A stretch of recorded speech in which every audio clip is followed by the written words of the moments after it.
Bonjour les FODMAPers, c'est Blanche, diététicienne nutritionniste, experte en troubles intestinaux dus au syndrome de l'intestin irritable et en FODMAP.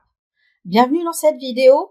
Tests respiratoires lactose, glucose, fructose sont-ils nécessaires avec un syndrome de l'intestin irritable?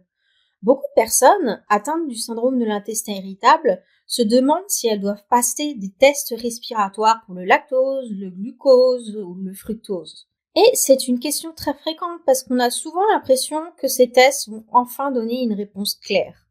Ces tests servent à mesurer comment votre intestin digère certains sucres. Ils peuvent détecter une malabsorption du lactose ou du fructose ou parfois suggérer une dysbiose comme un SIBO.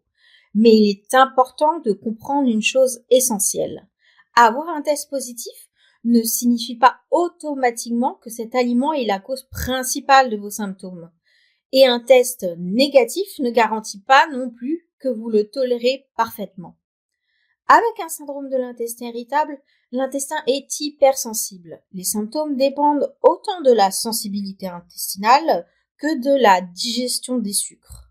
Dans la pratique, une approche alimentaire structurée comme l'alimentation pour FODMAP apporte souvent plus d'informations que les tests seuls. Elle permet d'observer directement vos réactions réelles aux aliments et surtout, elle s'adapte à votre vécu. Les tests respiratoires peuvent être utiles dans certains cas précis, mais ils ne sont pas systématiquement nécessaires pour commencer à améliorer vos symptômes. L'essentiel reste d'avoir une méthode claire, progressive et personnalisée. Si vous voulez en savoir plus dès maintenant et débuter l'alimentation pauvre en FODMAP, je vous offre une formation de 7 jours gratuite et un guide des 500 aliments pauvres en FODMAP. Je vous laisse le lien de la page d'inscription dans la description de la vidéo. À bientôt dans la prochaine vidéo.